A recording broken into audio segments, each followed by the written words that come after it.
Hello, everybody. And maybe it's too loud. I'm Peter Abate. I work for Nomadic Lab, that it's a company that develops the Tezos software. Today I'm going to talk a bit about Tezos, to talk about governance, and to talk about how the FOSS community, how this is relevant to FOSDEM, basically. Tezos, it's a project that started about 5 years ago. First as a one-person project, then founded, then we passed through a donation round, and now we are on a stable network. Why is Tezos interesting to the FOSDEM community? I kind of insisted with my company to bring Tezos here to talk about Tezos in this context, because I think that the technology we are working on can be interesting, can be I'm not saying life-changing, but it can contribute to solve a few problems. So first of all, Tezos adopts an open development model. Everything is on GitLab. You can find all our source code and work we develop in the clear. We accept contribution from the community. The project itself is funded through a foundation, and all the projects, all the people working on Tezos are encouraged to use open source licenses. In particular, all our software is released on the MIT license. The point that I want to make today is about governance. Governance is basically this idea on how we make the protocol of blockchain to evolve. And we have seen a few struggle, let's say, in the last few years, namely in the Bitcoin and Ethereum communities with different forks for different reasons. Sometimes economic, sometimes it's about personality and ego, sometimes it's about technical reasons. So today I want to offer a solution to this problem. So this is kind of my the slides that you should not do on blockchain presentation. What is the blockchain? Just I wanted to put out a few important, in my opinion, key points. First of all, blockchain, it's immutability, it's decentralization, and it's security. This is where we put our foundations, and these are all the key points that we try to address on our software. And of course, not all the blockchains adhere to these key points. For some others, like anonymity is important. For us, governance is important. So there is always trade-off in I want to be secure, I want to be anonymous, how much centralization, so which kind of consensus algorithm you want to use, how you want to be resilient, if you want to have open network or closed networks, etc. The building blocks of blockchain. I mean, blockchain, it's kind of this bubble word that a lot of people make fun of nowadays. I put one of these papers on the notice board and say, Nomadic Labs developed blockchain technology, and there was a big lol underneath the word blockchain. I understand that nowadays has become kind of a bubble word because of all this ICO and all these scams around blockchain and the ups and downs on the markets and etc. But at the end of the day, for people that kind of develop blockchain is really easy. Blockchain, basically, it's a database, a decentralized database, and it's based on public cryptography. You use digital signature and cryptographic as function. So the cryptography around the blockchain is not kind of complicated. It's something that has already been studied, at least the basic cryptography. Then if you go to zero-knowledge proof and all these other quantum cryptography, etc., then it's a different kind of research area. Then to have a blockchain, we need to have a consensus algorithm because it's decentralized. So basically, we have to propose a probabilistic solution to the Byzantine general problems. If you have a closed network, you can use the standard algorithms. If you have an open network, then with the Bitcoin, and in the last 10 years, we have seen a lot of work done in that direction. And then at the distribution level, you need a way to have all these nodes in the world talking to each other. And usually peer-to-peer network or gossip network, it's used to low-level communications. These are, for me, the three basically building blocks and ingredients that we use. And we call them crypto ledgers because at the end of the day, we just want to record and do a bit of bookkeeping on transactions and verify identity on users. And of course, ensure the immutability of this data. So the design goal of Tezos are kind of two main design goals. We want to, first of all, I want to stress the word self-amending. That is where governance comes in. Governance is the process where we upgrade the protocol. And by this process, we have to get together and decide where we want to go, which technological advancement we want to pursue, what our users, for example, want, or sometimes also the economic considerations. So if this upgrade is done, how the market or the people are reacting to this upgrade. So it's a lot of work to try to put people together. And Tezos focus on this governance to have an on-chain mechanism to allow this protocol upgrade. I'm going to explain a bit more how this works. And the second big design goal of Tezos, it's about security and formal verification. In my company, we all come from academia. We're all people that have been working in universities for about 10 years. And we are really focusing on trying to verify part of the code that's already verified, an extractor, the ACL* part for cryptography, for example. And we're working on verifying, or at least establishing a framework to formally verify smart contracts. So once you develop on the blockchain, you have some mathematical insurance that your smart contract is going to adhere to your specifications. I'm going to talk mostly today about governance, but I don't want to forget that on our blockchain, basically it's a smart contract platform as well. But today I'm going basically to ignore this part and to focus only on governance. So the protocol is the heart of the blockchain. And if you look at what a node does, it's basically it receives a lot of blocks and operations, and the protocol analyzes these blocks of operations, sometimes accept them, validates them, sometimes they refuse them. The one that validates using a form of consensus algorithm become part of the chain, and then they get redistributed to all the others. In our terminology, we call this the economic protocol, and this is just the only part that we want to change. We want to change the rules, how blocks and operations are expressed, validated, and redistributed on the network. Everything else is kind of what we call the framework.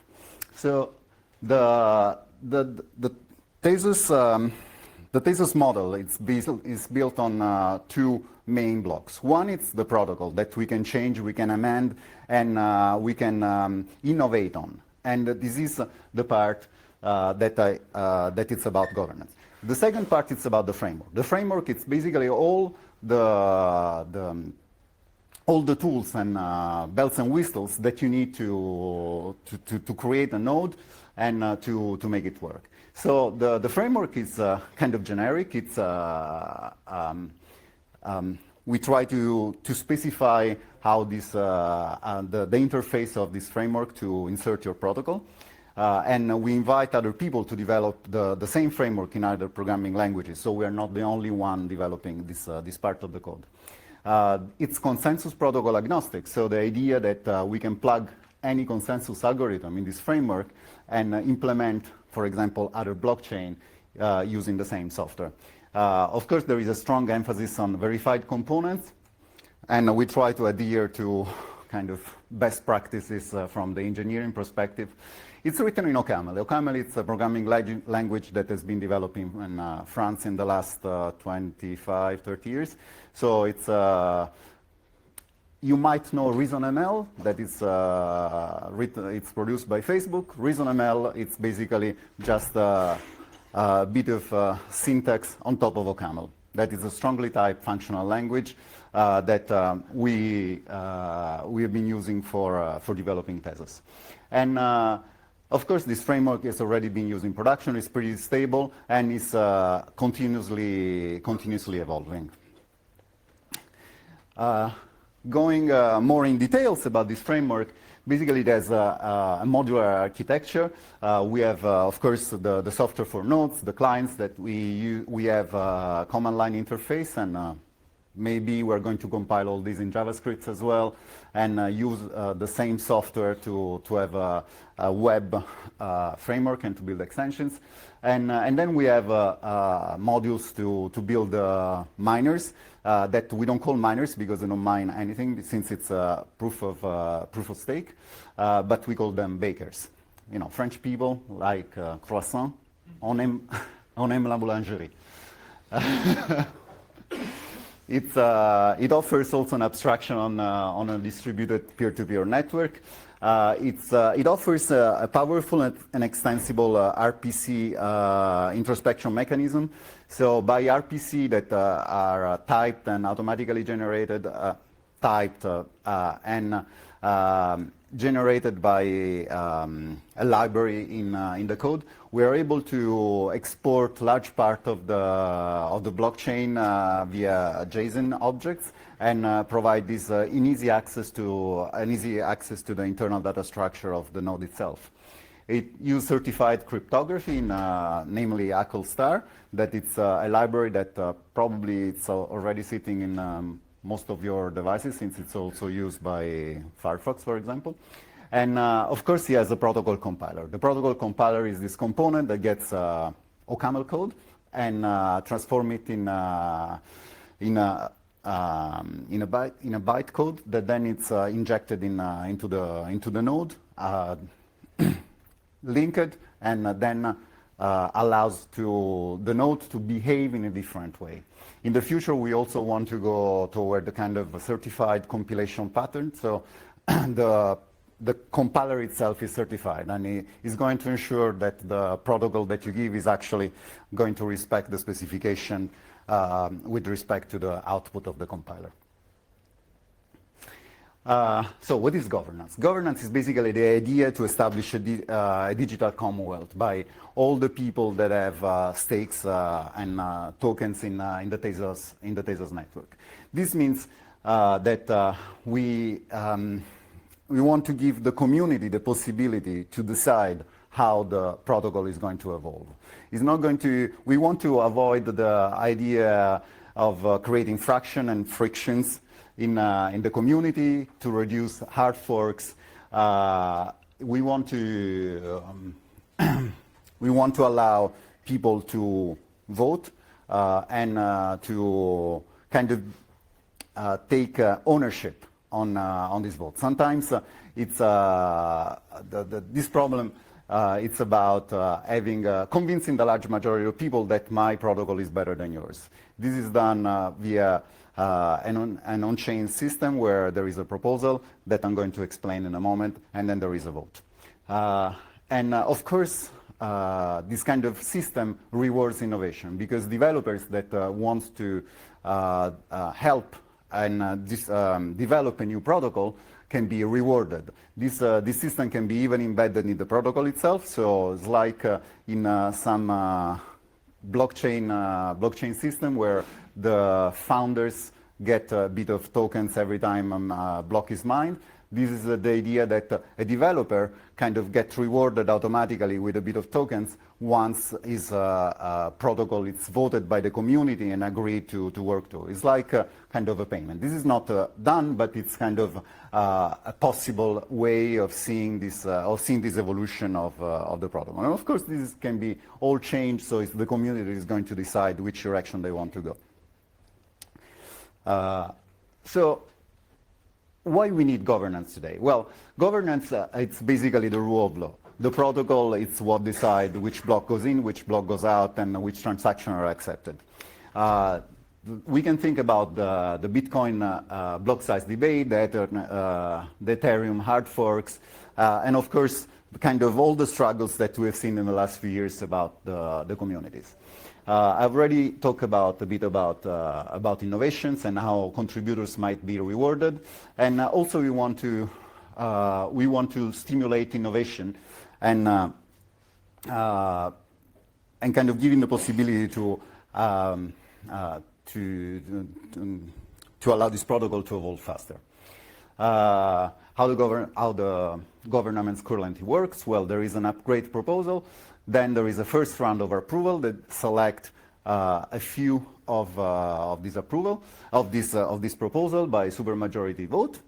Then by supermajority vote, there is the final upgrade proposal, and the vote is done over a period of 24 days.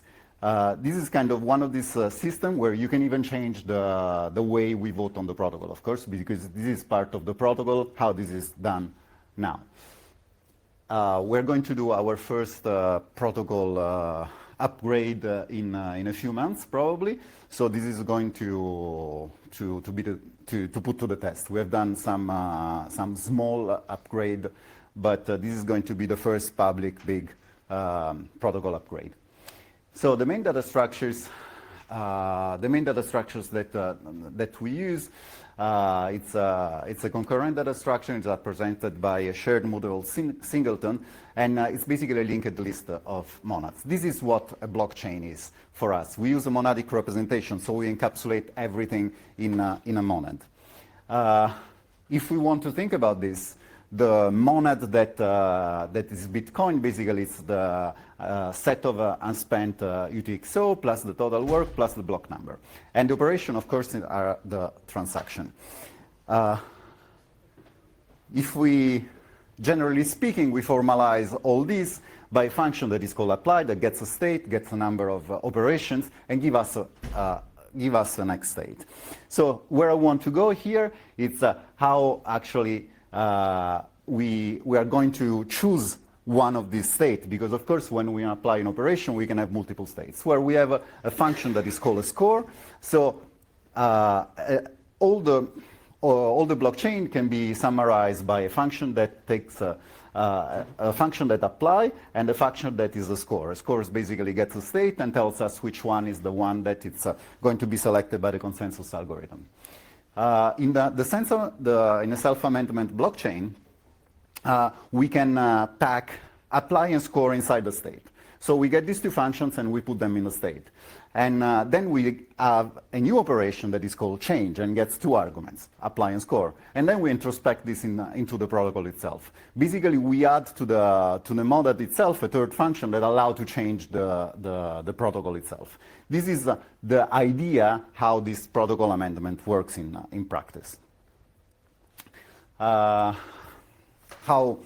can be done in the future? Well, we can have representative democracy. We can elect certain parties to make the decision for us, or we can have some kind of constitutionalism where we can decide only to change part of the protocol but not others. For example, we don't want to change the way we vote on the protocol, for example. There are other many ideas that we can explore and go in that direction. I'm going to skip them for lack of time. So what are the takeaways from today? Tezos, it's a self-amending crypto ledger. So I talk about the self-amending part, and this is what was important for me. We developed this framework to be protocol agnostic. The idea that this protocol should evolve with the contribution of the community, and I invite you all to have a look at it. We're going to publish more and more documentation and information as we go. It's a system that can be used to soften all these problems related to governance that we've seen in the last few years. And also, that for me as a researcher is very important. It's the framework, the Tezos framework. It's a framework where we can experiment with a new consensus algorithm. We can plug, for example, a consensus algorithm for a private blockchain, and then use it in that way, and then it wouldn't impact on the rest of the system. It's just one algorithm. dream is to have a library of protocols that we can plug in Tezos and then can evolve all at the same time independently.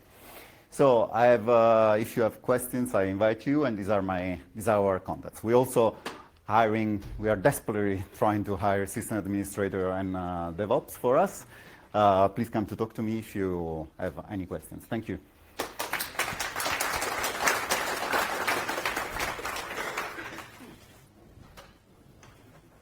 Is there time for questions? Yes. Anyone a question?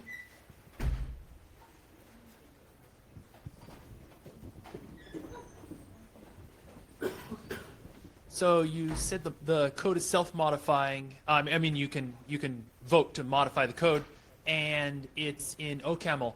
Is there an interpreter, an OCaml interpreter? Does OCaml have an eval function that I don't know about? How does that work? No, basically it's compiled to native code, and it's dynamically linked. How it works? Basically, we get a piece of OCaml code that it's stamped and signed by the person that wants to, by the developer. He sends it to everybody else for evaluation. This gets compiled, tested, and then when the code is actually voted for, can be dynamically linked, and we basically discard the old protocol, and we have the new protocol coming in. Okay, so it can own your machine. Like if you adopt a blockchain that has a bad voting system, you can get owned completely. I mean, you can end up with malware. I mean, it runs in a sandbox. Oh, okay. So okay. It's not that has full access to everything. It's actually very restricted environment. Any other questions? I think I get this, but what was your motivation choosing OCaml above other languages? What is? What was your motivation in choosing OCaml rather than other languages? So as many of these things, they go by nationality. The person that invented Tezos, Arthur Breitman, is French, and he went to a French. He had French education and heard about OCaml. He went to a French company that proposed OCaml, and so we went in that direction. But also because OCaml is statically a strong typed as a strongly typed system. And you can get some assurances by the type system itself. Anyone else? Question? No? I've got one if nobody else. You talked about some assurance, some verification. Is there formal verification? Can you speak to what you're able to do with OCaml? Because I just don't know what the state of the art is. So the part of the, it depends what you want to verify. If you want to have a full mathematical proof, then you have to use a program like Coq that is a formal verifier and code all your system in Coq and then maybe generate OCaml code out of it. But this is kind of the upper part. By just using the type system of OCaml, you can kind of avoid runtime errors because all your types are, I mean, if you trust the compiler. So these are one of the insurance. On par with Rust or Haskell kind of area. It is. Okay, gotcha.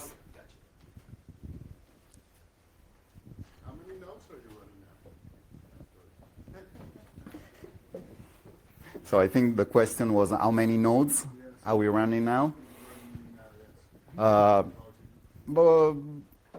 actually, I don't know. There is, if you want to check it, there is. I mean, the main network is on. The foundation is running, I think, about 40 nodes, and we use these 40 nodes to bootstrap the rest of the network. And I think we have hundreds of people running nodes. There is a website that is called the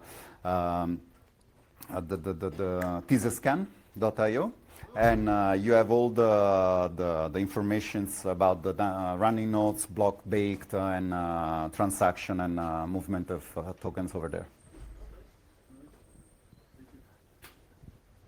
I think we have time for one last question. If somebody has another question? No? Okay, thank you. Thank you so much.